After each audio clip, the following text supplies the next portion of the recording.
Hello, everybody. Welcome into the Fantasy Pros Football Podcast. I'm Ryan Wormeli, joined on this Thursday morning. It'll be released on Friday by Pat Fitzmaurice and Derrick Brown. Fellas, it's week 18. We have made it. Really, we've already made it to the end of the fantasy season for most people. The vast majority of people have already finished their leagues. That's the way you should do it. You should not have a championship game in week 18.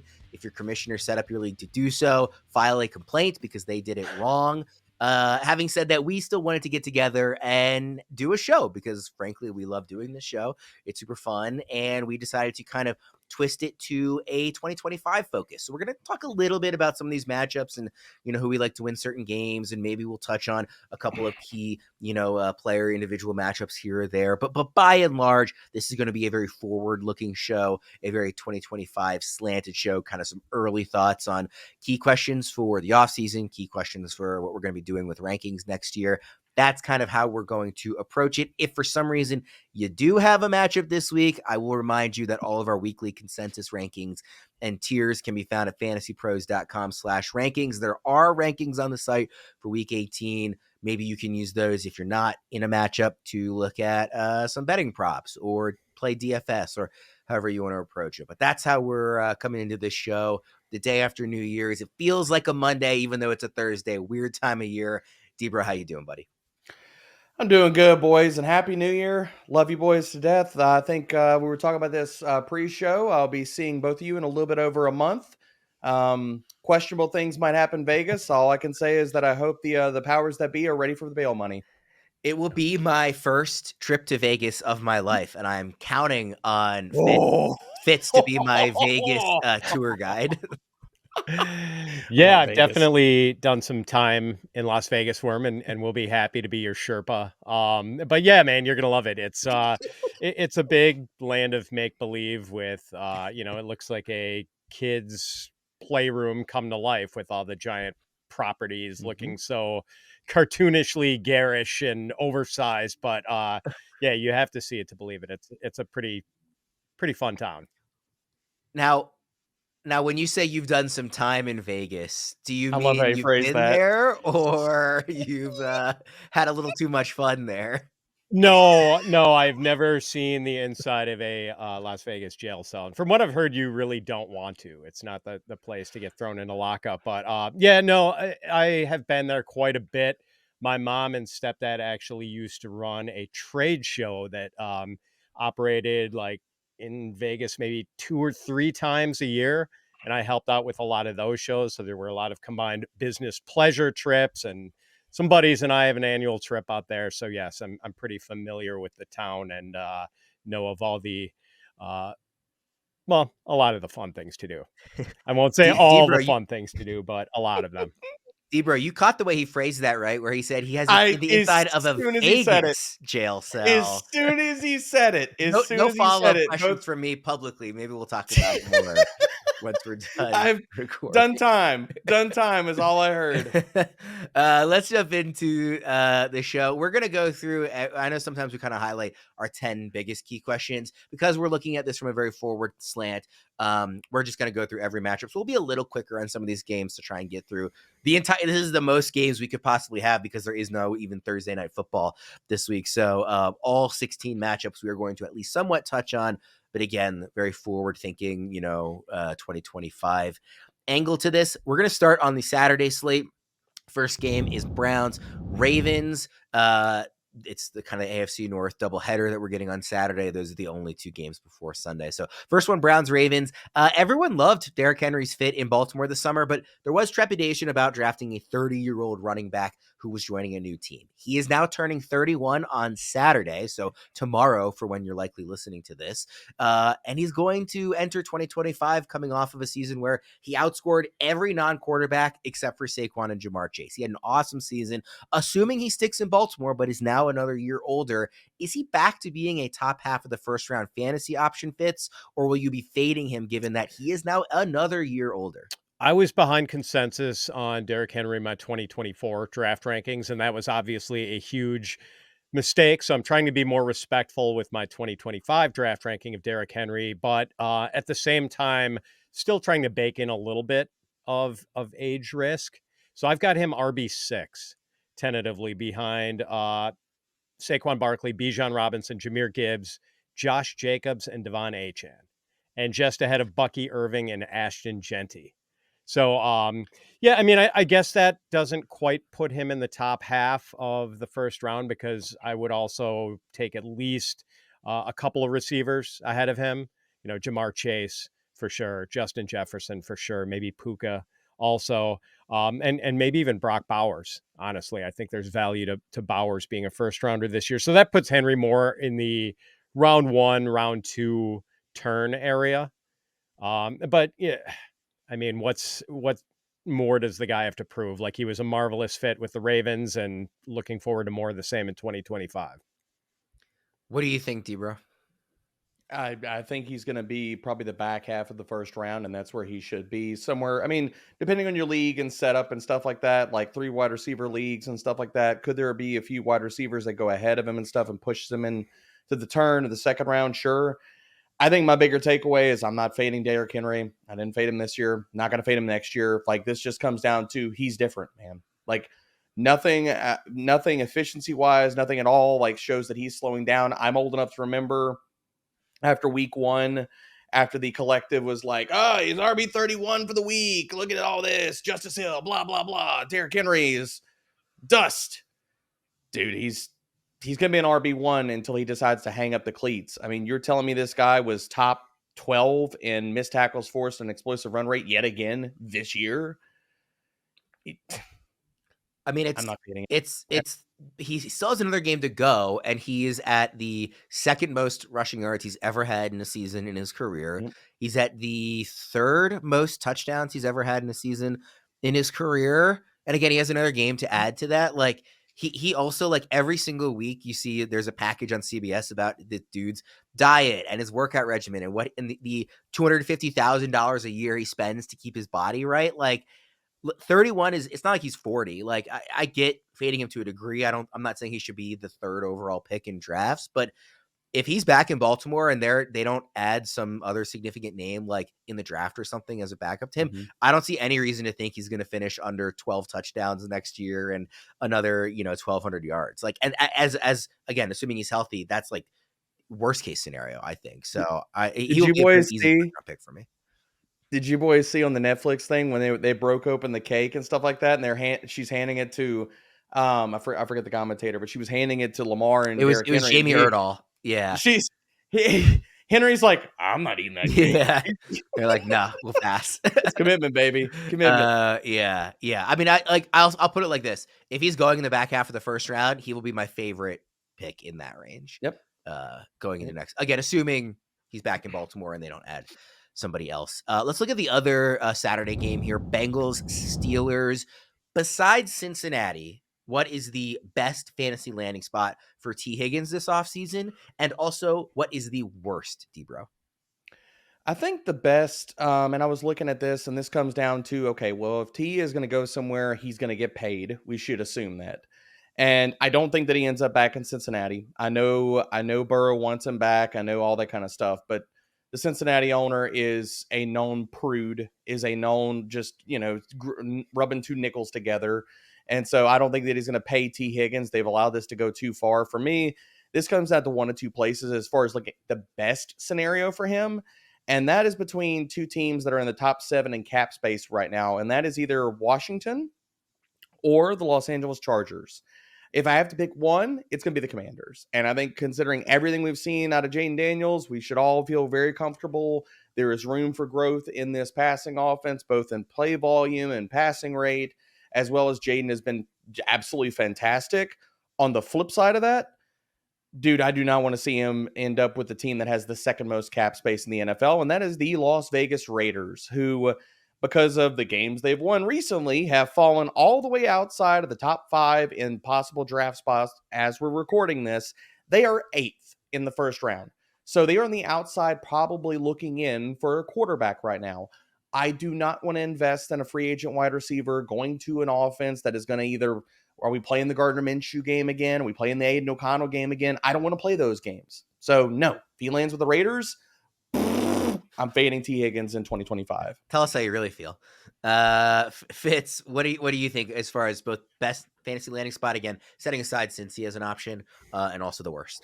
Well, I mean, I feel like the New England Patriots are almost inevitable here. Like when the sports books start to set odds for where some of the big name free agents land, I kind of feel like it's going to be minus money to bet T. Higgins to the Patriots. Like I could see it minus 150 or something. The Patriots badly need a wide receiver, and they have the most salary cap space. So it just seems like the perfect fit. And a Drake Maye, T. Higgins pairing, I mean, that sounds pretty good to me. Honestly, it's kind of hard to find a better fit, I think, among the teams that have a good amount of cap space and need a wide receiver. Although Debro makes a good point on the Commanders. They do have a lot of cap space. Not a bad setup. He'd get to play with Jayden Daniels, and he'd have Terry McLaurin to kind of keep double teams off him. But at the same time, like, McLaurin's not the target hog Jamar Chase is. So probably an improved target outlook for T. Higgins. So bad landing spots. Debro mentioned it. The Raiders. No thanks. Not with their unsettled quarterback situation. The Cardinals have a lot of cap space, and maybe they're looking for a number 2 receiver. Again, no. Titans, no. So yeah, let's stick with either the Patriots or the Commanders. Maybe the Chargers. Maybe the Chargers are in play, but I think that's a good one. I'd be really happy with any of those three. What would you guys think about the Panthers? Neither of you mentioned them. Well, I would like it only from a volume we're going to talk about him later. I'm still not sold of how many weapons can Bryce Young support throughout the entire. We've seen it with Adam Thielen. I get that. But I'm still not sold. Like, is T. Higgins, if he goes to Carolina, top 24 guy? Probably. Well, let's transition like that the entire season. Panthers-Falcons is the next game on the slate. So my key question is about Bryce Young. So let's just transition to that game. What do you want to see the Panthers do this offseason to help continue Bryce Young's really surprising improvement that we saw in the second half of this season? Debra? I mean, we're leading into this. I want to see them add more talented wide receiver, and this is not a knock. Jalen Coker has played fantastic. Adam Thielen has been awesome. We have not seen like immense returns from Xavier Legette, and Carolina has been trying the entirety of the season to force feed the ball to him and see what the kid can do. I thought the range of outcomes for him as a prospect was pretty wide. I don't know if we're going to see him actualize the top end of that possible ceiling. So for me, it's yes, add a wide receiver. I think if you add a true number 1, like probably T. Higgins, it's going to really open up this offense. But I'm going to go a little bit further down the well into a little bit more boring conversation. They have got to add a center in the draft or in free agency. Like Austin Corbett, Cade Mays, they are not it, man. Like, you're talking about how do I help Bryce Young in the upcoming season? Okay, playmakers, sure, that's the easy answer. You got to give him freaking time in the pocket, man. Like, we're talking about a quarterback that has faced the 12th highest pressure rate this season and the 6th highest pressure rate over expectation. So you want him to develop? You want him to actualize and utilize the weapons around him to the fullest extent, and Dave Canales to be able to run his offense to the best version he can? Bryce Young needs freaking time in the pocket, man. Add a center. Please, Carolina. What do you think, Fitz? What do you want to see the Panthers do this offseason? And if it is somebody like T. Higgins, how will you be ranking him? Yeah, to your point, Worm, yeah, they do need an outside receiver. And Debro said this too. Like, Thielen and Jalen Coker both do their best work in the slot. And honestly, I'd kind of like to see Xavier Legette used as a big slot, but that's just not happening on this team because he's really good once he has the ball in his hands. Like, getting the ball into his hands is the problem because he did not show much as a route runner. Had trouble getting separation, wasn't especially good on contested catches this year. So they need another outside receiver, a veteran more dependable than Legette. I don't know if they're going to be players in the T. Higgins sweepstakes. Like, I don't know if they have that much cap money to do that and make the defensive improvements they badly need to make, because we saw this run defense get trampled all year. And, they could use another cornerback besides J.C. Horn. A lot of needs on the defensive wish list for this team. So I don't think they're chasing T. Higgins. Maybe they get an older vet like Amari Cooper, DeAndre Hopkins. Those guys are going to be available in free agency. And then, agree with Debro, keep fortifying the defensive line. center and right tackle, like they're set with Ike Kwanu at left tackle and the guards, Robert Hunt and Damian Lewis. Those guys are fine, but yeah, center kind of a problem. Seemed like a lot of teams were running A-gap blitzes on the Panthers in the last few weeks. Right tackle, not great either. They could use help there. So, just continue to sort of improve the supporting cast, and I think that starts with a couple of the offensive line spots and an outside receiver. Yeah, to your point, Fitzy, I agree with you. I don't think they're going to be in the T. Higgins sweepstakes. They have the 13th fewest cap space amongst the NFL teams right now. They have the 6th pick right now. Do you think that's an option for like Tet McMillan, or is that like they're going to go offensive line or defense there? Could be. If it was me in the front office of Carolina, I would be trading down from that pick. You let somebody come up for an offensive lineman or whatever, pick your du jour and add some more equity, because like we're talking about, they don't have a lot of cap space to add around a quarterback and really try to see, okay, what can we get out of this quarterback? Is he really the face of our franchise moving forward? And you have so many holes in this roster. So to me, the answer is, I don't care who's on the board. I'm going to trade back. It's the most wonderful time of the year for getting in on all of the hoops, football, and hockey action at DraftKings Sportsbook. In the season of giving, we're being gifted college football and basketball, pro football and basketball, and pro hockey too, almost 24/7. So many games every day, so many opportunities to place your first bet. Try betting on something simple like picking a team to win. Go to the DraftKings Sportsbook app and place your bet. Week 18 is always full of some ridiculous spreads. It's difficult to know who's going to try to win and who isn't, who's even playing and who isn't, but there's at least one game that promises to be awesome. Vikings-Lions in Detroit, Sunday Night Football. NFC 1 seed is on the line. That game is going to absolutely rule. Lions are laying 2.5 points at home in that one. Total is a ridiculous 56.5. It was up at 57 at one point on DraftKings. Lines and odds are subject to change, but this is going to be an amazing finale to the regular season. And here's a gift for all new customers. Bet $5 to get $150 in bonus bets if your bet wins. So download the DraftKings Sportsbook app and use code FANTASYPROS. That's code FANTASYPROS for new customers to get $150 in bonus bets if your bet wins when you bet just $5. Happy holidays from DraftKings. The crown is yours. Fitz, let's go to Commanders-Cowboys. How many quarterbacks will you be ranking ahead of Jayden Daniels next year? Just 2. Josh Allen and Lamar Jackson. And I do think there's a conversation to be had about the rankings of Jayden Daniels, Joe Burrow, and Jalen Hurts. I think different people might have those 3 ordered differently. And, Patrick Mahomes maybe just outside that group. But for me, he's number 3. What do you think, Debro? Obviously, you've been the Jayden Daniels guy from day one.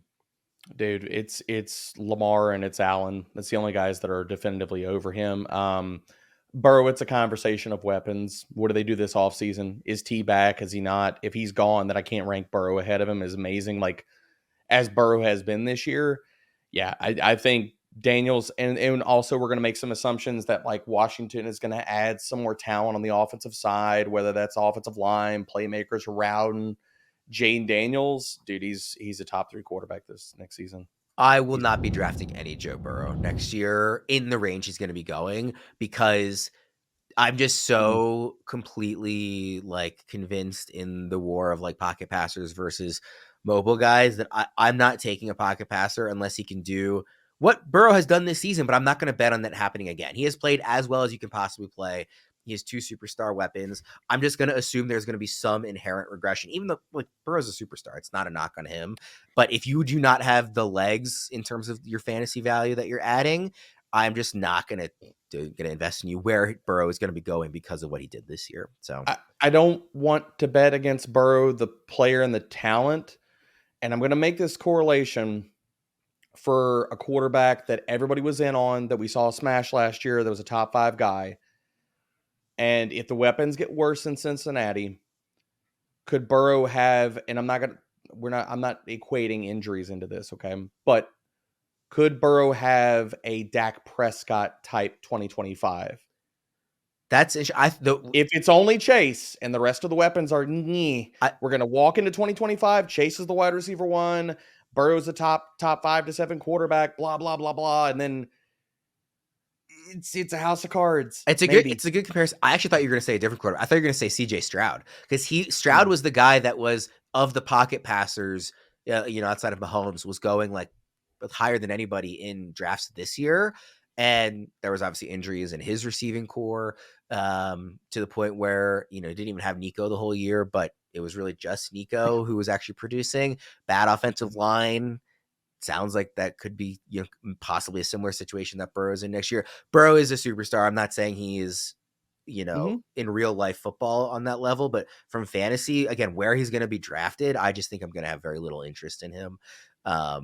Fitz, this has kind of turned into a Burrow conversation more than Jayden Daniels, but what are your quick thoughts on Burrow? No, I agree. I mean, he has over his last 8 games averaged like 331 passing yards and 3.5 touchdowns a game. Like, there have not been many just pure pocket passers who've sustained that sort of production over a long period, like Dan Marino. I mean, and maybe Joe Burrow could be the next Dan Marino, but I would rather bet on the mobile quarterback. And right now I have Burrow ranked ahead of Jalen Hurts just because the Eagles were so outrageously run heavy. And I do worry about like, what if the tush push would ever dry up? But, like maybe I should have Hurts ahead of Burrow for that reason. So, those concerns are right now, even though I have to have someone at number 4, I'm not really interested in drafting the 4th best quarterback in the draft. I was going to say this conversation is really highlighting to me that it's a tier of 3 at the top. And Yep. I do think Jayden is behind the other 2. So maybe you could say it's a tier of 2, then a tier of 1, but I don't think I'm going to be really interested in hearing cases for anybody behind Daniels going ahead of him. Like, I do think there's a pretty much a gap there, which it sounds like we're in agreement on. Let's go to Bears Packers. I'm going to keep this one simple. Fitz, are you in or out on Caleb Williams in fantasy next season? I mean, I'm out on him in that I don't want him to be my starting quarterback in a 1 QB league in 2025, but I might be above consensus on him. Right now, I've got him at QB 16 tentatively. And I know there were a lot of red flags about his rookie season, the sack rates, the downfield accuracy, not great on either count. But then there are just these moments, man. And I know that 6-3 Seahawks Bears game was about as unsightly as it gets. But there was a throw that Caleb made in that game where he was getting chased. And I think he's like running and kind of throws back across his body and just fires a dart into the end zone that Odunze caught. And like one of those throws, I'm sitting alone in my living room and, exclaimed, "Holy bleep." Like it was a crazy good throw. So yeah, like I want to be optimistic. I just don't want him as my top QB in a 1 QB league. That's it. Superflex, fine. Leagues where it makes sense to draft a backup quarterback, fine. So I don't know, QB 16. I don't want to be too far below consensus on him either, because the dude definitely has talent. We saw it in spurts in 2024. Yeah, I mean, I love a second-year quarterback, theoretically with the 9th pick, if that's where they end up, taking offensive lineman. Maybe they get Ben Johnson or Liam Cohen or somebody that we like offensively as their head coach, and I might be feeling a little bit differently. Debro, how are you kind of thinking about Caleb Williams right now for fantasy specifically? And what if they get Mike Vrabel? Vrabel's a good coach. Yeah, I know that, but I mean, it'll depend on who his offensive coordinator is, but yeah. I mean, dude, this comes down to, I think I'm just going to put the blanket on this and just say I'm out. There's other QB2s that I'll want next year outside of Caleb Williams. Are the flashes of playmaking ability outside of structure there? Yes. Can he make the ridiculous playground plays? Yes. My worry about Caleb entering the NFL and why I caught so much flack during the pre-draft process was it's not the circus stuff that I worry about with Caleb. It's the fact that he tries to rely on that every single freaking snap instead of staying on schedule, playing within structure. And his numbers on a per dropback basis have been absolutely horrendous this year. Like outside of 45 qualifying quarterbacks right now, he is 27th in highly accurate throw rate. That's behind Snoop Huntley, just to give some context. He's 42nd in catchable target rate. The only quarterbacks with at least 100 dropbacks this year that are worse in catchable target rate, which, I mean, we could talk about the offensive line. We could talk about all those things. From a standpoint of his abilities as a passer, he has been horrible on a per dropback basis this year. The only quarterbacks with a lower catchable target rate than Caleb Williams this year, Drew Lock, Anthony Richardson, and freaking Dorian Thompson-Robinson. That is not a list you want to live on. Very quickly, just yes or no, same question, Rome Odunze. I'm in depending on his ADP. If he climbs higher than like mid wide receiver 3, low end wide receiver 3 territory, then I'm out. I love the talent, but it's not like he's been great. I just talked about I am incredibly worried about his quarterback. Since week 9, 80 qualifying wide receivers, dudes outside the top 45 wide receivers in separation rate and route win rate. So even outside of Caleb issues, Rome has not been the guy that I hoped he'd be so far in the NFL. Fitz? I've got him wide receiver 35.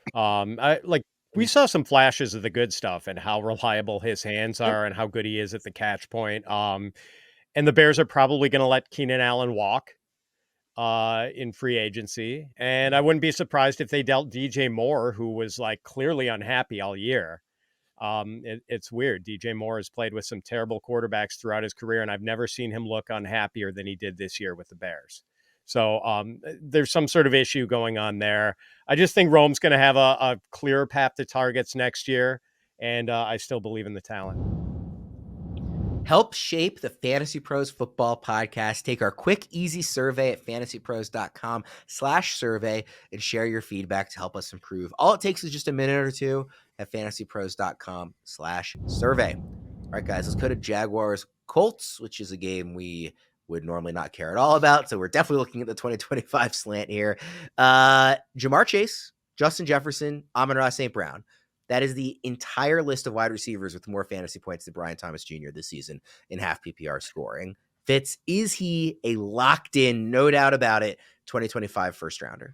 I can't say that he is, but I think it's close. I think he'll be a first rounder in best ball drafts without question, where the wide receiver position is emphasized, and probably more of an early second rounder in most conventional redraft leagues, home leagues. I have him ranked wide receiver 6. Like I've got him ranked one spot ahead of Nico Collins. I would rather have Brian Thomas Jr. than Nico, and 2 spots ahead of Malik Nabers, his college teammate, who was pretty fantastic this year. So I actually debated putting him ahead of Amon-Ra St. Brown, who I have at wide receiver 5. Like, seeing is believing with this guy, man. And like, not an ideal quarterback situation for him the whole season. Like Trevor Lawrence is fine, and I think he'll work well with Trevor Lawrence, but like, he checked every box, man. Route running, reliable hands, awesome after the catch, can make the spectacular grab, toughness, durability. Like, he was just the total package, man. Like, really impressed with Brian Thomas Jr. And I feel very silly for having ranked like Xavier Worthy and Keon Coleman ahead of him in rookie rankings last year. Well, first of all, if he's going in that range, like I'm going to be feeling some kind of way if I'm starting a draft with like Derrick Henry and Brian Thomas Jr. at the turn. I will be very excited to be in any leagues like that. It was a real lesson for me in terms of dynasty rookie rankings last year that I liked Brian Thomas Jr. He was my wide receiver for the entire way.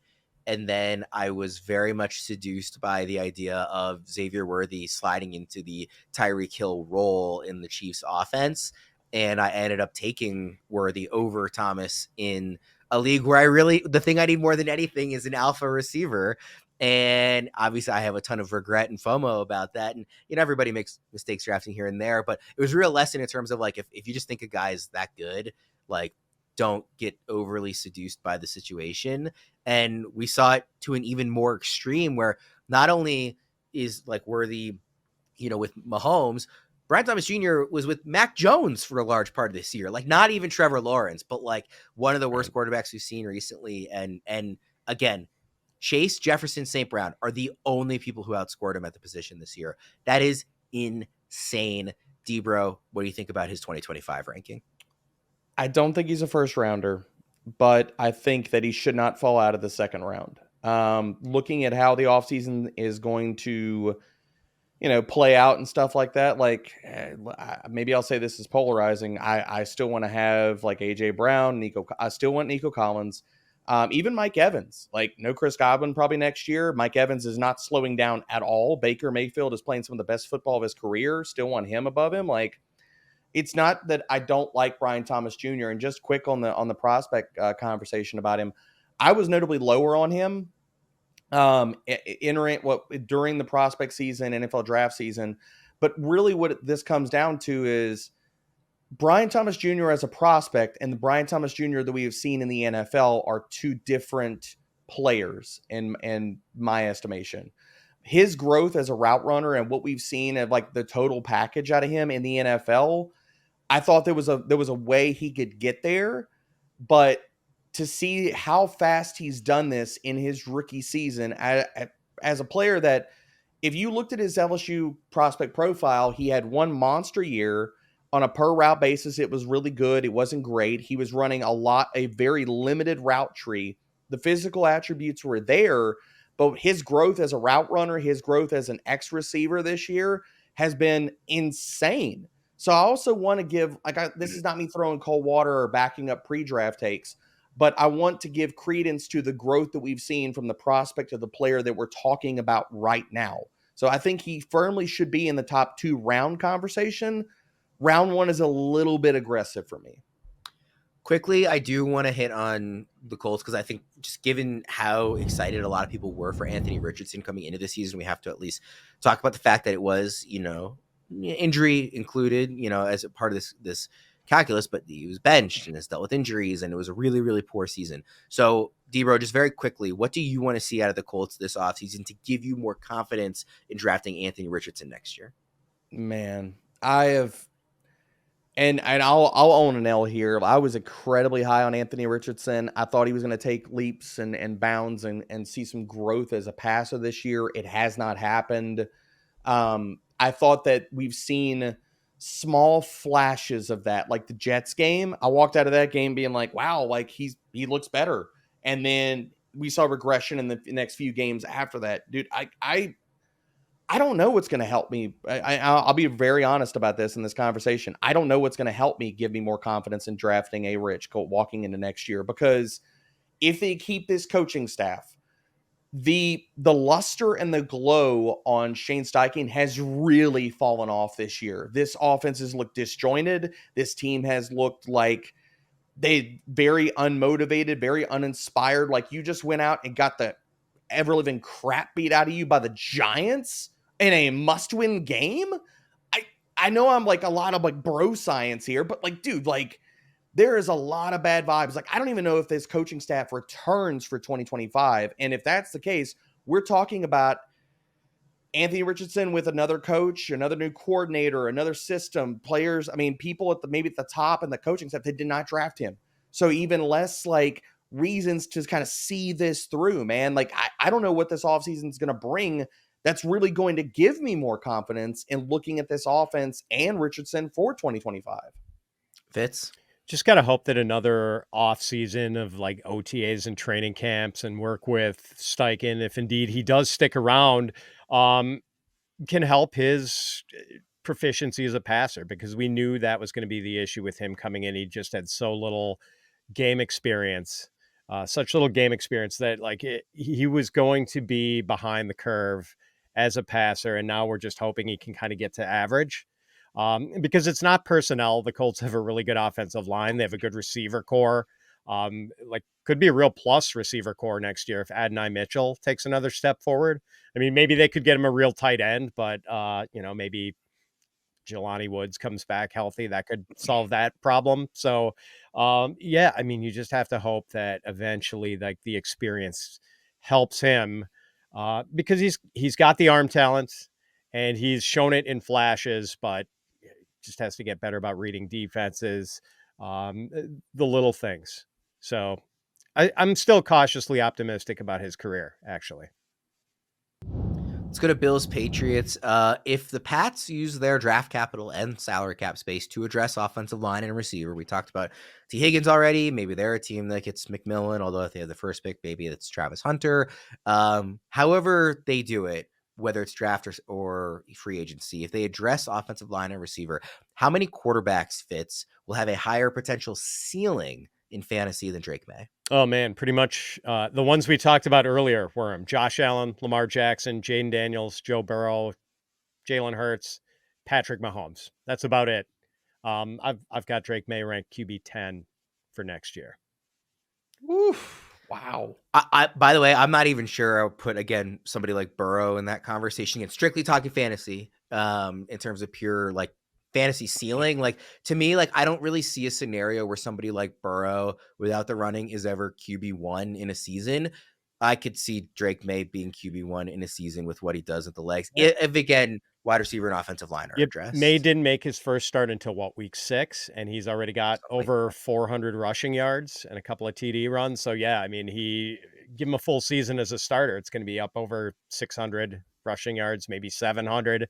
That coupled with what he can do as a passer, if he gets some legitimate this is a dude who's been operating with like Kayshon Boutte as his best wide receiver, or sorry, that's disrespectful to Pop Douglas, but like, he doesn't have a real outside receiver. I mean, like, they are going to draft a receiver and they're going to sign a receiver at the very minimum. So he is going to have a much better group of pass catchers next year. And like, he's already been pretty impressive as a pass catcher with his mediocre group of pass catchers. And like, again, I'm not saying that he should be ranked as a top 5 quarterback, but if the question is like pure upside, like, it's hard for me to not watch Drake Maye and see. I'm not saying he's as good as Josh Allen, but like, stylistically, the type of quarterback Josh Allen is, that is so great for fantasy, given what he'll push the ball down the field. He can run. He only has 2 rushing touchdowns this year. If they decide to use him more near the goal line, I could see him having like a big boost there. Like, again, pure ceiling. I'm just in love with watching Drake Maye, like, from a fantasy perspective. Debro, what do you think? I think you guys are a little bit higher on me than Drake Maye. Like, as I'm kind of like coming up with quarterback rankings, because I haven't done my full 2025 rankings, but on the fly, like, I've got Drake Maye as QB 14. That feels right. And the rushing aspects of it are definitely there. Like, we're talking about a quarterback 8th in rushing yards, 5th in rushing yards per game. So can he get there with the high end ceiling in that aspect? Possibly. Also, you've had Alex Van Pelt, and I really wonder, like, there's a lot of stuff coming out of New England. Like, they want to keep Mayo and stuff. I'm not high on Alex Van Pelt as a coordinator, so I really hope they just gut the coaching staff, but it's probably not going to happen.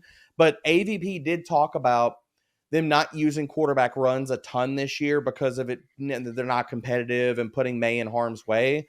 I do have some serious reservations in one offseason, because there has been nothing that's happened in the draft or front office, any of that, free agency, all that kind of stuff to this point, that gives me a lot of faith that New England could really turn this around in one offseason. Like, look at their last draft class, guys. Javon Baker doesn't even see the field. Jalen Polk was a horrible pick at where he went. He should have gone in the 4th round. And so if they sign some guys, a T. Higgins, maybe another veteran wide receiver, could I see the path? Sure. If we're going to talk about, do I trust New England to draft guys and for that to work, I got a little bit less faith.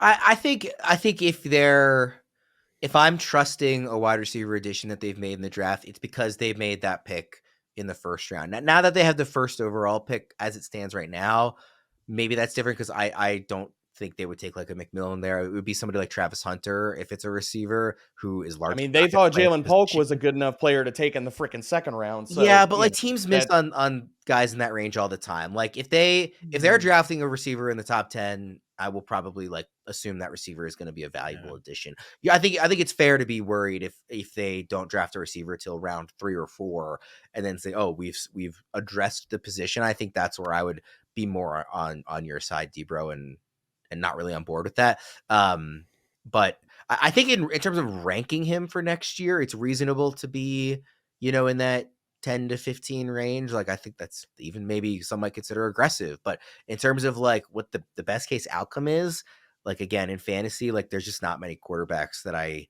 think could be higher. I'll throw this real fast, and Fitzy, go ahead. Sorry, I didn't mean to cut you off, but like, Drake Maye or Bo Nix. I was just going to ask the exact same thing, man. Yeah. Yes. We've been doing the show together too long. In that, I'll take. Oh God, this is gonna sound painful. I'm gonna take Bo Nix. Like what we're hoping out of Drake Maye. We already saw it last year with Bo Nix. Like what else are we hoping for me? The answer to that question is going to be really dependent on what the Patriots do this offseason.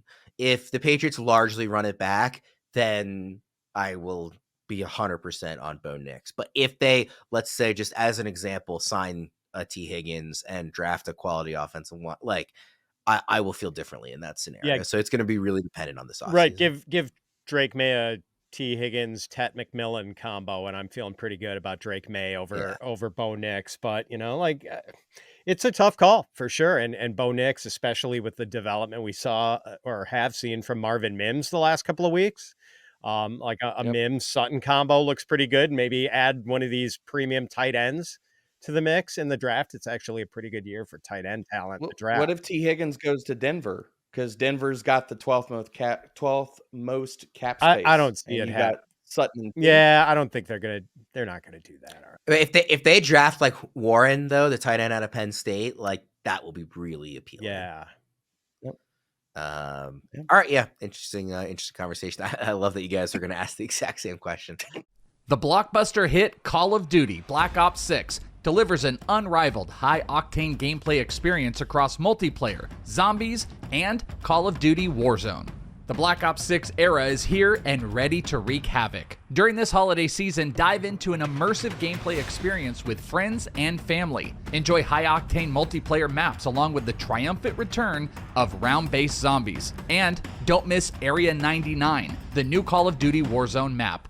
The action never stops with new maps, modes, events, and more included with every free seasonal content update. Ring in the holiday season with Black Ops 6 and dive into the new festive game modes, events, and maps including Nuketown Holiday and a brand new Zombies map. Call of Duty Black Ops 6 is the groundbreaking blockbuster hit of the year that you won't want to miss.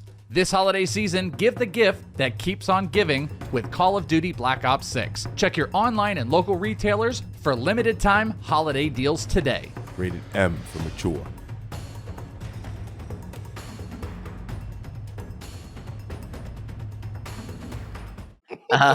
Let's go to Giants Eagles, and we'll try and go a little more quickly because we still have a lot of games to go through. How many players can you make a reasonable case for drafting ahead of Saquon Barkley in 2025 drafts, D-Bro? 2, maybe. I mean, really, it's a pack of 3 to maybe 4 players. Like I think it's Jamar Chase. I think it's definitely Bijan Robinson, and this comes down to age and stuff like that. But also, like, I don't think we've seen the best out of Bijan yet.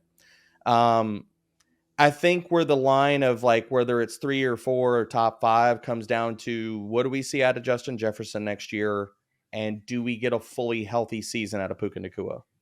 So I think it's top 5, but I mean, if you were going to tell me he's top 3 and you're only or top 2 and you're only taking Chase ahead of him, if anybody, like I'm not going to fight you on it. He's going to go top 2 in most drafts, but I'm just kind of trying to frame it as like who you could even make a case for, how 100% locked in that is. Chase and Bijan for me. Yeah, that's the case. You mentioned fully healthy with Puka. What if we go into next season assuming that Christian McCaffrey's fully healthy again? No, I'm not going down that road. Not doing it again. Nope. Fitz, what do you think? Let's talk about him later. But as far as Barkley goes, like right now, I would take Jamar Chase over him, and that is the only guy in half-point PPR. And I think in full-point PPR, these other Bijan, I'm not going to argue with anyone who wants to take Bijan over Saquon. And in full PPR, I think you can make the case for Jefferson or Puka Nacua over Saquon. But otherwise, yep. I mean, the infrastructure in Philly is just so good. Like Saquon running behind that offensive line, it's almost unfair.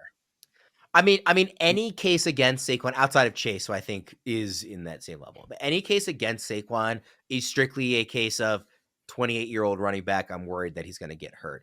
Because if you guaranteed the entire league was going to stay healthy this year, I don't see how you can make a case for anybody really besides Chase ahead of him. Like the fit is so sublime with Philly, and he obviously, I mean, if he played this week, he was going to probably break the rushing record. Like, how could you? He would have broken it. He would have broken it. I'm still upset that halfway that through the second quarter. Like, I'm still really upset that we're not seeing him break that record. Like, I understand all the reasons, but I still think it's blasphemous. On the Giants side, I'm just kind of curious with Malik Nabers, like how much your 2025 ranking is going to be dependent on what the Giants do at quarterback. Like we've seen, like Nabers has I think it's eighth most receiving yards this year, and that was with some injury stuff. That was with terrible quarterback play. So like it feels like there's a volume based floor for Nabers, even if the quarterback position isn't totally resolved now that the Giants aren't picking first overall. But I'm curious kind of how wide the gap fits in what your rankings will look like with him in terms of if they were to, I don't know, sign Sam Darnold or draft Shedeur Sanders versus kicking the can down the road of the position. Well, despite how bad the quarterbacking has been, he's got 104 catches and 1,140 receiving yards right now. The only quarterback who would make me feel significantly better about Nabers' situation is maybe Sam Darnold. Otherwise, like I think this is a terrible quarterback class. I don't think Shedeur Sanders or Cam Ward are going to be lighting the world on fire as rookies, and I don't really like any of the other free agent options available. So, yeah, I mean, like maybe if they sign Sam Darnold, I'm bumping him up one spot ahead of Nico Collins, but otherwise, I'm locking him in at wide receiver 8. That's really impressive, to be putting him there, even given the quarterback situation. Debro, what about you? Is it? I mean, no, I'm saying is it that impressive?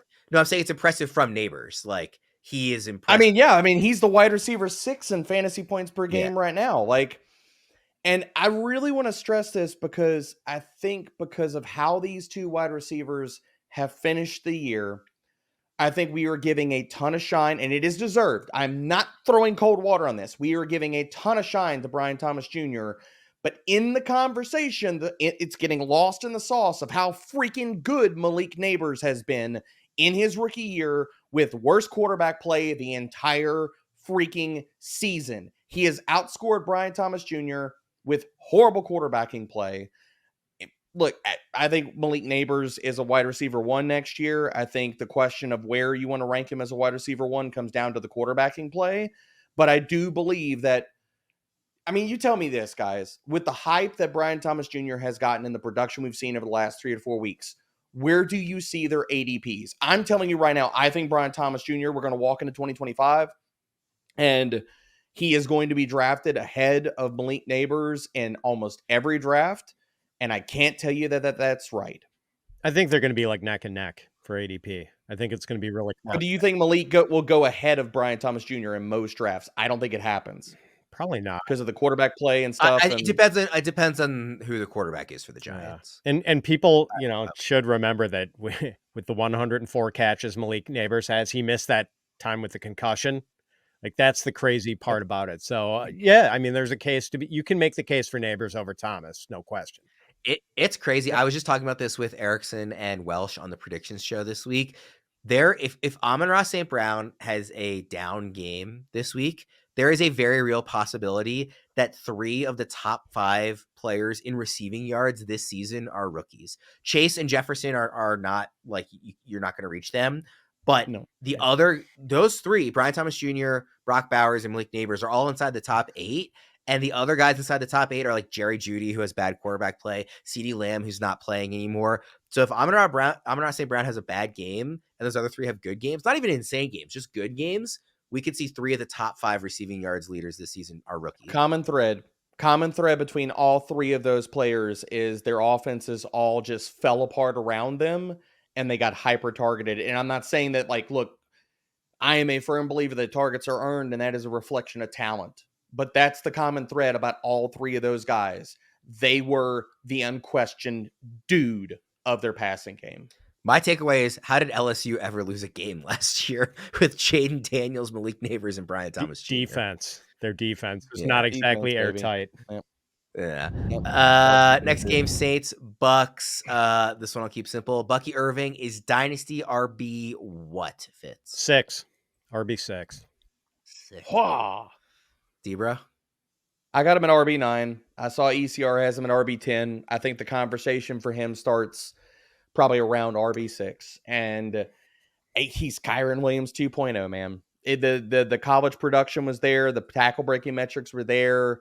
I liked him as a prospect to an extent. I will say that like I got caught up in like, okay, the testing and falling in the NFL draft and stuff like that. I think there's a bigger conversation that we need to go back and have about prospects and stuff like that when it comes back to these running backs, that a lot of this tackle breaking metrics in college, if the testing isn't amazing, but the tackle breaking and everything else in the analytical profile looks really good, we need to give these guys a little bit more grace and a little bit more faith. And the last thing I'll say here is Bucky fell into the perfect opportunity as far as like run game skill set. You just stuck him in an outside zone runs game scheme. Like he could have done okay, but I don't think it would have been like what we've seen. The Bucs saying we're going to stick you in gap and allow you to run counter and like get you downhill and allow you to get to the second level has been absolutely freaking fantastic for him. So RB6, that's the 5 ahead. Bijan, Gibbs, Achane, Saquon, I'm assuming even with the age, and Taylor or Breece Hall still? Who's Breece Hall. And I'll okay. probably have Ashton Genty ahead of him too when I work the rookie class into that. Genty, like if he goes to the right spot, I think you could make a really strong case for even as high as RB3 in Dynasty. But what about your boy Chase Brown? I think it's a very interesting conversation too, Fitzy. Like I've got him right ahead of Bucky because if he keeps the CMC role that he had this last year, I just don't want to kid myself into thinking that the Bengals won't add another running back. Okay. Yeah. Texans-Titans. Debro, are we going to be ranking Texans players as if we're expecting the 2023 version of the offense or the 2024 version of the offense when we get into 2025? I mean, really what this comes down to is who are we really talking about ranking though? Like Tank is going to be sidelined or hampered for most of the next season. We don't know who the other wide receiver in this offense is going to be. Maybe they re-signed Deontay Johnson, probably not bringing back Steph Diggs. Dalton Schultz has been a ghost. So really it comes down to the big ranking conversations of this offense come down to Stroud, Mixon, and Nico. And I think Nico and Stroud are both, Nico and Mixon are both going to be very high up the list as they should be walking into next year. So, I'm going to kind of look at this offense as probably a middle ground between those two. Well, where do you think Mixon will be ranked? Because he finished with quite a whimper compared to, he looks like a league winner for really the most first 2.5 months of the season. And then was one of the single biggest letdowns of the fantasy playoffs. His totals in weeks 15, 16, and 17 were 5.6, 7.1, 3.9. fantasy points. That's in standard, so a little maybe a little bit higher in half, but it was single digits in all 3 games of the fantasy playoffs. So he really burned managers. Do you think people are going to be ranking him aggressively next year? I think he's going to be a top 15 running back, and if he's not a top 15 running back, then I'm going to be drafting him everywhere like I did this offseason, because I think everything that could have gone wrong in this offense this year went wrong. And we could talk about, yes, Stroud did not play good this year. The offensive line has been decimated. The wide receiver room has been decimated. We have found out that Xavier Hutchinson ain't it. John Mechie, for as much as Dynasty stands still want to talk about freaking John Mechie. John Mechie ain't it, people. I'm sorry, but you need to cut bait. He's not it. So I think Mixon's going to walk in a similar volume, and I think he should be a top 15 running back. Now, where in that conversation is fully up for debate, but I don't see how he's any lower than that. Do you guys? I think I've got him 15 or 16. Can't remember which. No. Fitz, what do you make of this offense as a whole? Are you kind of thinking we'll see a bounce back to the really exciting, surprising 2023 version, or do you think we're in for maybe another disappointment? I'm with Debro that I want to be like halfway in between the two, but for me, it's less about the pass catchers than the offensive line. Like that offensive line was just completely dysfunctional. They gave up the 3rd most sacks, and there were games where the pressure was so intense on him. Like the Texans-Packers game was one that comes to mind, where I think the Packers got pressure on like 63% of Stroud's drop back. Like you can't function as a quarterback when you're getting that sort of heat. They need to draft an offensive lineman in the 1st round. And I don't know if they're going to be able to get a true difference maker because they're going to be picking 20th or later. and they need to sign at least one offensive lineman. So then, like we saw the Bengals like go all in on repairing their offensive line a couple of years ago. And like that first year with the new offensive line, it didn't work out that well. It took them a year to consolidate all that new talent. So we might see something similar with CJ Stroud. Like I still don't know if he's going to get capable offensive line play next year. Let's go to 49ers Cardinals. What the heck are we doing with Marvin Harrison Jr. in 2025 rankings? Fitz, I'll start with you. Oh, man. I've got him wide receiver 30, directly behind Jalen Waddle, Jordan Addison, and Devontae Smith, and directly ahead of Chris Olave, Rashee Rice, whose likely suspension is baked into that ranking, and Brandon Ayuk. And like, I don't think Kyler Murray is a great match for Marvin Harrison Jr., so I just can't get him that much higher. What do you think, T-Bro? I'm with Fitzy. I think he's going to be a wide receiver 3. It has been from, I mean, pick your angle, how you want to talk about this rookie season for Marvin Harrison Jr., whether we want to talk about we were too quick to crown Drew Petzing as a smart offensive coordinator and an ascending guy in the NFL who is arguably the run scheme has been good, but this offense has been sputtering. And yeah, Kyler Murray has played arguably terrible for most of this season and been a roller coaster.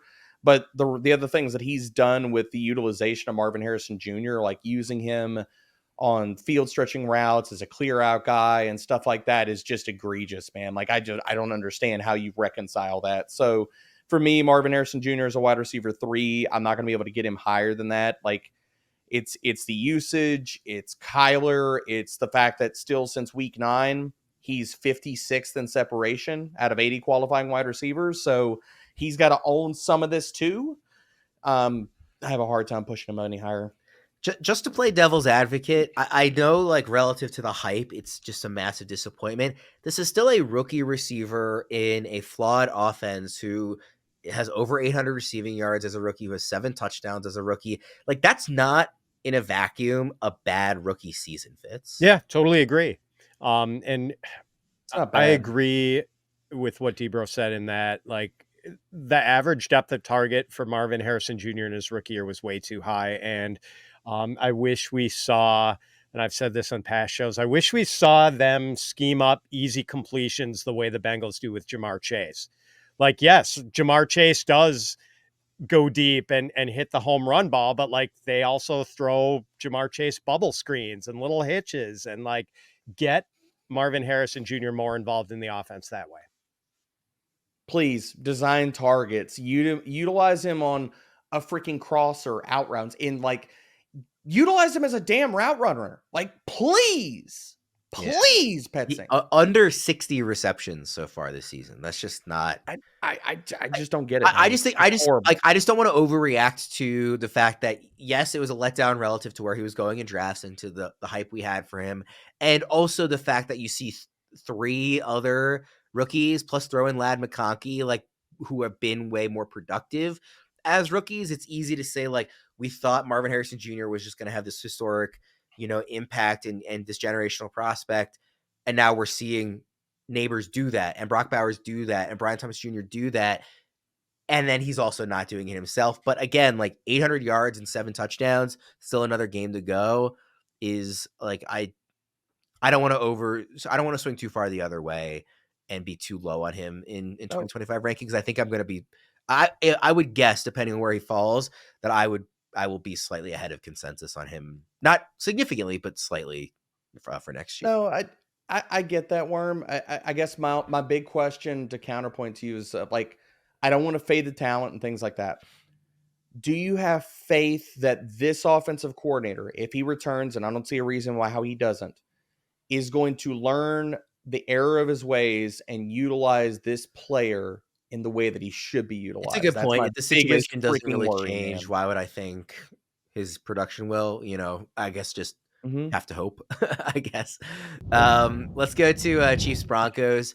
We talked a little bit about him earlier. I do want to talk about Xavier Worthy for all of his struggles this year, he is currently wide receiver 30 in half PPR scoring on the season. The way he has been talked about for a lot of the year, I would have guessed that was more like in the 40s or 50s, but he's like right in the middle of wide receiver 3 range as a rookie who had a bad season, in some respects. That actually jumps to wide receiver 19 if you just look at since week 11. He's been more productive. Now, that's in total scoring. That's not in per game, so there's some noise built in about like some players having buys and missing time with injury. But again, the point is like a mid-range wide receiver 3 for the whole season and a mid-range wide receiver 2 since week 11. D-Bro, is he somebody that you'll want to be ahead of or behind consensus on next year? Ahead. I want to be ahead of consensus. Fitzy already kind of talked about Rashee Rice and baking in the suspension. We also got to talk about coming off the injury and what does that look like? And the fact that what we have seen out of Worthy since week 11, heck, I mean, really the last 3 games, they've installed him into this 25-30% target share role. He's responded well. And to your point, Worm, since week 11 on a per game basis, Xavier Worthy is wide receiver 24 in fantasy points per game and also has been 23rd in separation score since week 11 among 63 qualifying guys. So I think we're seeing a guy that's finding his legs in this offense. And how many rookies, heck, how many players have we seen just in general struggle beginning their careers or just struggle just in general acclimating to the Andy Reid offense, acclimating to Patrick Mahomes, acclimating to the precision that this offense and these other players around dictate and necessitate out of the wide receivers. So, yeah, I want to be ahead of consensus on Worthy. I think we have not seen a guy break out. Well, I mean, we've seen a few like Brian Thomas Jr. and such, but we haven't seen a ton of players go on like a Rashee Rice, Amon-Ra St. Brown type of extended run. Worthy's kind of doing that right now in a very smaller sample size to where I think we need to probably stand up and take notice of that, but maybe that gets lost in the conversation this offseason.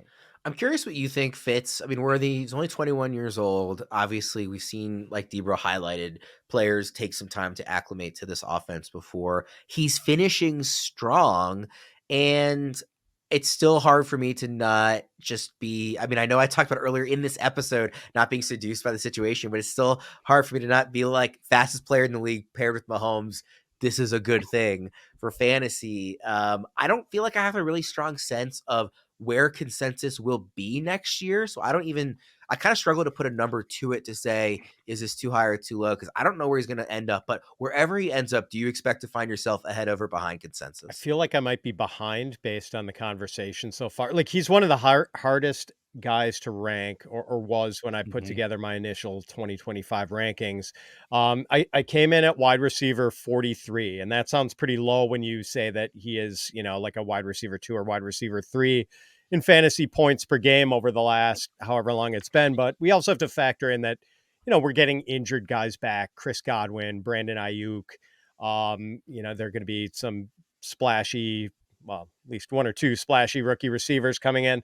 So, and just a lot of moving parts with the Chiefs, like DeAndre Hopkins and Hollywood Brown being free agents. Maybe Travis Kelce retires. Rashee Rice comes back.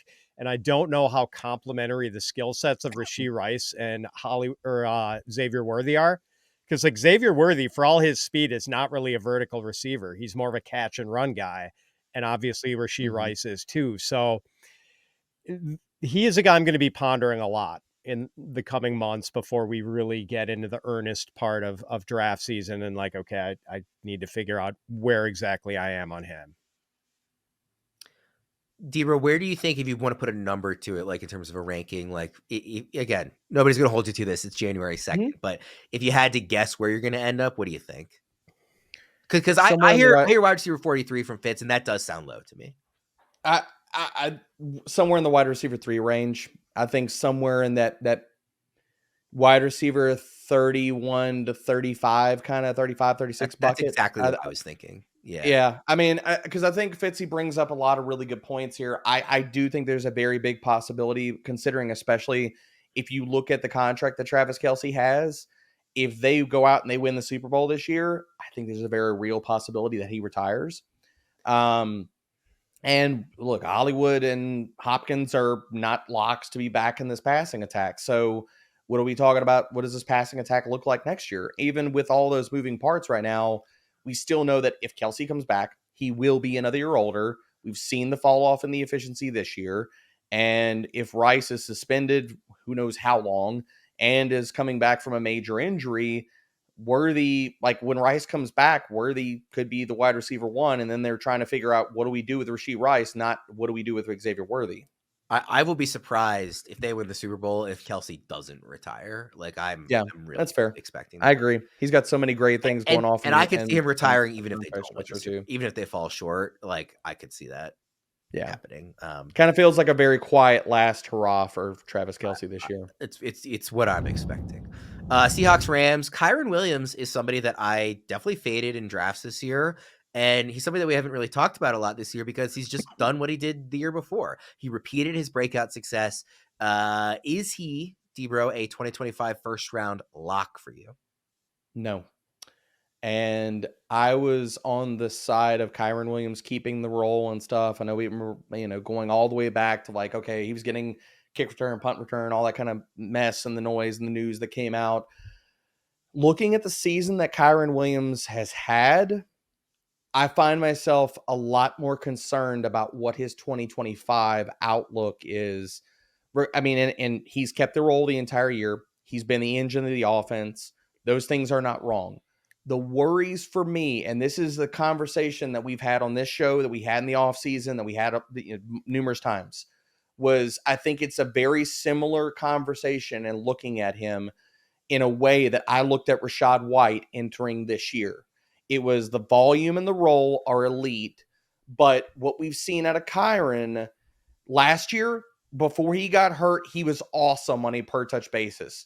The change this year is he's retained the elite role, but his per touch efficiency has fallen off the map. Like 42 qualifying running backs, this dude is outside the top 30 in explosive run rate, missed tackles forced, and yards after contact per attempt. This could be a situation where we all go back into 2025 expecting for him to keep that role. I'm not going to be shocked if Blake Corum outplays him and takes the role in 2025, much like Bucky Irving did to Rachaad White this year. Fitz, where are you ranking Kyren? RB11. I'm with Debro, not a slam dunk. More of an early second for me than a late first. And I'm not trying to be a Kyren hater. I've got him ranked directly ahead of two running backs who I love Worm, Jonathan Taylor and Chase Brown. So I think that burnishes my cred as a non-Kyren hater. Let me ask you guys this: Kyren Williams or Christian McCaffrey for next year? If they're talking about him like he's fully healthy, I think I'll go McCaffrey. I take McCaffrey, and I want to have Chase Brown ahead of Kyren Williams. That's the name that jumped out to me. I'm sort of baking in that the Bengals are going to add someone at running back. I really think they will. I just don't think they can afford to. Chase Brown isn't a big guy. I know he can handle the workload and did when he was at the University of Illinois. I just don't know if that's the best business model for keeping him healthy. But yeah, the thing is, if you put Christian McCaffrey and Kyren Williams, if they're both healthy and both have neutral matchups, I think I'm ranking CMC ahead of Kyren pretty much every time there. So that. Do you have any worries about him next year, Fitzy? About Kyren? Like him getting us, with us seeing more Corum, because that's my biggest thing. I really have a lot of worries. It could be, man. I've gotten burned making assumptions about how Sean McVay is going to deploy his running backs before. So we all have. Let's go to Chargers Raiders. I want to talk about, we've talked about a lot of rookies on this show. Lad McConkey had double-digit fantasy points in 7 of his last 9 games. He finished exactly 1 catch shy of a top 12 wide receiver season as a rookie. This is obviously not including week 18. But very close to being a wide receiver 1 as a rookie, almost under the radar, I feel like. Not that people didn't know he was having a good season, but that productive. If the Chargers make a big addition at the position in the offseason, maybe it's T. Higgins, maybe it's a draft pick, maybe it's something else, do you think McConkey is going to drop significantly for you in your rankings, Debro, or do you expect him to see good target share again, really no matter who they add for next year? I think depending on what they do in the offseason, and I do think that they're going to either add, a ballyhoo tight end prospect, or they do add a wide receiver. Heck, maybe they add both this offseason. Assuming they only add one talented pass catcher in this offseason, he's going to be a top 20, top 24 wide receiver for me. He's just been flat out freaking awesome, man. Like, no matter what metric you pull up about Ladd McConkey, you want to talk about separation score, you want to talk about man coverage, you want to talk about yards per route run, you want to talk about all these different freaking things. He has been nothing short of awesome. Like, since week 8, wide receiver 11 in fantasy points per game. And the other thing I'll bring up here real fast, because I'm really curious of where Fitzy sits on this. We've seen Greg Roman kind of like show some different colors this year. Like, we've seen high pass rates in some of these games. We've seen higher pass rate over expectation. You add weapons to this offense, the offensive line is good. Could this quietly be a top 12 passing rate team in 2025? Dude, if it is, Ladd McConkey wheels up, baby. Fitz?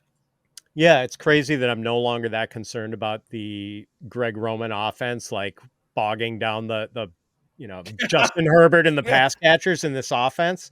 I've got McConkey ranked wide receiver 15. I don't know if there's a potential signing or draft pick who could prompt me to drop McConkey in the rankings more than a spot or two. Maybe T. Higgins, that's about it. I don't think there's any other outside receiver in this draft who could do it. I don't think there's any other free agent wide receiver who could do it. And by the way, Worm, about like the premium tight end possibility, or maybe you just mentioned that, Debro, like I know Warren is the man of the hour after that performance against Boise State, but Colston Loveland from Michigan to Jim Harbaugh in the late first round. I know. That's totally the name I keep thinking of too, baby.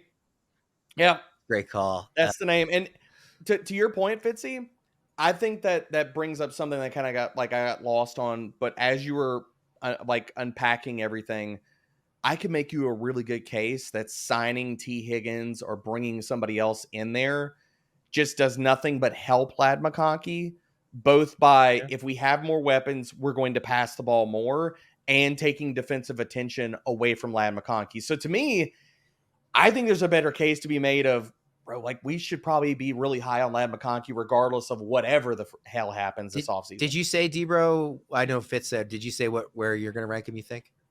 Top 24 wide receiver, probably top 20. Like, I'm with Fitzy. I think the better conversation is probably he should be top 15. I was going to say, I think he's going to be more likely to be top 15 for me than top 20. Like, I think, I mean, obviously it's the same thing, but like, I will have him high. Player that somebody in our Dynasty League might have traded for weeks ago. I don't know. Do you really want to bring up the Dynasty League? As No, that's it. That's all I wanted to say. I'm out. Down in a real nail biter. I took down our colleague who we mention all the time, Mike Mayer, to win the title. So my productive struggle went quite well because this is year 3 of the league, and I had the number 1 pick. Your biggest offseason problem is, what do I do with Kyle Pitts? Well, thankfully I have Bowers, so Pitts is my backup tight end. But yeah, that was a fun league, and thank you for giving me the opportunity to. That was actually the only league I won this year. I had so many teams make the semifinals, and then just got wiped out in week 16 and 17. Same. So it was really nice to win one, especially since it was this kind of Dynasty League against a bunch of ringers. I mean, the guys who aren't on the show are really sharp that work here, and it was. I was very happy to win that one. So shout out to Jonathan and sending, very astute. He is one of the hardest people to sit here and negotiate with trades. Shout out to him. Yeah, Jonathan's great. A lot of what I really like about that league, just as a quick aside, is that people are very willing to trade. It is the most transactions I have ever had in any league I've ever played in, Dynasty or otherwise. Like people are willing to make moves in that league, and I really appreciate that. So. Super fun. We'll see if I can go back to back next year. We got 2 games left here. Dolphins-Jets. Jonnu Smith was tight end 4 this season. Remarkably, is this his new normal, Debro, or are we going to look back on this year as an outlier? I think as a top 5 tight end, it's going to be an outlier. I think looking at him moving forward as a tight end 1 or as a top 8 to 10 guy is probably the better lens to view Jonnu Smith. I have the hardest hardest idea looking at 2025, and I have the hardest problem of looking at this offense and just I would love to be in a room with Mike McDaniel and to say, why do you hate Jalen Waddle so much? Like, why? Like, he has to be a bigger part of this offense moving forward in 2025. And that, to me, that bumps Jonnu down a little bit because I don't understand why they don't utilize Waddle more. Where are you going to be drafting Jonnu? I've got him ranked tight end 7, so I guess I'm cautiously optimistic he can maintain like mid-range tight end 1 value. Like he showed that a tight end can, in fact, thrive in a Mike McDaniel offense, and I think the Tua Tagovailoa preservation plan is to avoid, like having him hold the ball for long periods of time and get rid of it quickly, and that plays into Jonnu like perfectly. Jonnu catches a lot of those little quick throws from Tua. So if the Tua preservation plan continues into 2025, I think I'm optimistic about how Jonnu's going to do. What vindication for Arthur Smith that we're ranking Jonnu Smith ahead of Kyle Pitts going into next season. Don't you evoke his name in this show. Don't you do it, Worm. Jonnu Smith or Tucker Kraft next year, Fitz? Jonnu. D-Bro? I have them ranked back to back. I thought that would be a good. I'm gonna go Jonnu too, only because LaFleur in this rotation of cast of characters is. I don't think it stops, and it's so frustrating. Is Mark Andrews ahead of Jonnu for both of you? Yeah, yes, he is. He is. I thought he was. Make sure. Hawkinson or Jonnu? Hawk. I think is a very good. I think I would go Hawkinson, but that's where I'm at. Yeah. I do just want to quickly ask on the other side of this game, who is the Jets starting quarterback going to be in week 1 of 2025? D-Bro? Man, I went back and forth. This is probably the question, honestly, like prepping for this show that I spent the longest on because I'm like, I'm going to go with a really, maybe this is an uninspiring answer. I think the Jets walk into week 1 or at least camp next year with Tyrod Taylor still on the roster, and I think he competes for the starting job with one Justin Fields. Interesting. So maybe I'm off the wall here, but that's honestly maybe that's the best case scenario for the Jets. I wonder how, if that's the case, guys like Breece Hall and Garrett Wilson will be ranked if it's that kind of quarterback situation. If Garrett's still a New York Jet. Well, if he'll still be a Jet if they get rid of Aaron Rodgers, right? So, Fitz, what do you think? Who do you think is going to be? And they're picking 7th, by the way, as of right now on Tankathon. So not in a position to even really get a quarterback. And by the way, we don't love the quarterbacks in this class. So if they have to look elsewhere, like free agency, like could they use a Sam Darnold reunion? Like who do you think is going to be their quarterback? Yeah, the Sam Darnold reunion seems pretty improbable. They are out of Shedeur Sanders, Cam Ward range, and I don't know if those guys are automatic week 1 starters. Anyway, D-Bro actually stole my answer here. I was going to say Justin Fields also. Nice. It just makes sense. Unrestricted free agents. Let's go. Like there are not many unrestricted free agent quarterbacks who are starting caliber, and Justin Fields is one of them. I don't think Rodgers is coming back. I don't think the Jets are going to let Jordan Travis be their week 1 starter. I don't think the Jets are trading for Kirk Cousins. They've already tried one senior citizen quarterback. It didn't work. They're not going to go that route again. Fields makes a lot of sense, and I think he's going to be pretty reasonably priced for a free agent quarterback who actually could start. And I don't know how many teams are going to be clamoring for his services. I thought they should have taken Fields in that draft instead of Zach Wilson. So a chance to right the wrong. That's right. Possibly. A mulligan. I don't really want to. I know we're about to tail into the last game we're going to discuss here. I don't want to tail into this conversation too much, but I'm going to do it anyway. If you're the New York Jets, do you go offer the number 7th overall pick to the Minnesota Vikings for JJ McCarthy? I think they should. I would, but again, I was much higher on JJ than if I were the Jets. I would make that offer. Yes, I would. What do you think, Fitz? Not after a major injury that he needed this much time to recover from. That would knock him beyond top 10 draft capital for me. I just think it's so hard, and it's also not a very good class, so it's not like that 7th pick you're thinking, oh well, maybe I can get like the third best quarterback in this class or whatever and have it be good. It's just not that type of year. It probably doesn't happen. I mean, like, really, if you're the Jets and you really it's a want to, fun like, you question. probably need to tear this down to the studs and just rebuild it all. So nothing that happens. They probably a better candidates to trade down. I just thought it was an interesting thought exercise. No, it is considering interesting. where they're We're at. going long on this episode, so let's just get to this last game so we can get people out of here. Before we get to the key question for Sunday night's matchup, I want to ask you guys about your Uber Eats Sunday night meals of the week. Debro, what must-order food gets you reaching for your Uber Eats app for great game day deals when you think of Detroit? Dude, I'm not gonna lie. I went down the rabbit hole of like looking through all the foods that Detroit is known for. The most niche, amazing thing that I found, and I had to bring it up here, a corned beef egg roll. Just Sounds great. absolutely amazing. It sounds like a slice of heaven. So I'm going with that. I like that pick. Fitz, how about you? Apparently, much like Chicago, Detroit is a big town for punchkis. They are Polish donuts popular around Lent, especially popular around Lent. They're a staple of our house around that time of year, and they're delicious. So apparently they're big in Detroit, and you stole my answer, Worm, so I'll settle for punchkis. Well, I was gonna make a joke about like, oh, when I think of Detroit, I think of M&M, so I'll order some M&Ms. But I went with an actual meal, which is Detroit style pizza, which I have actually never had, and the reason I'm picking it is because I've always wanted to try it because I think it looks delicious. It looks like a style of pizza I would really like, and I've just never been in a position to have it. So, Fitz, you said it was going to be your pick. Are you a big Detroit style pizza I fan? am, Worm, and there's a place I will take you in Las Vegas that has fabulous Detroit style pizza. Nice. Oh, Thin I'm crust always only, into that. boys.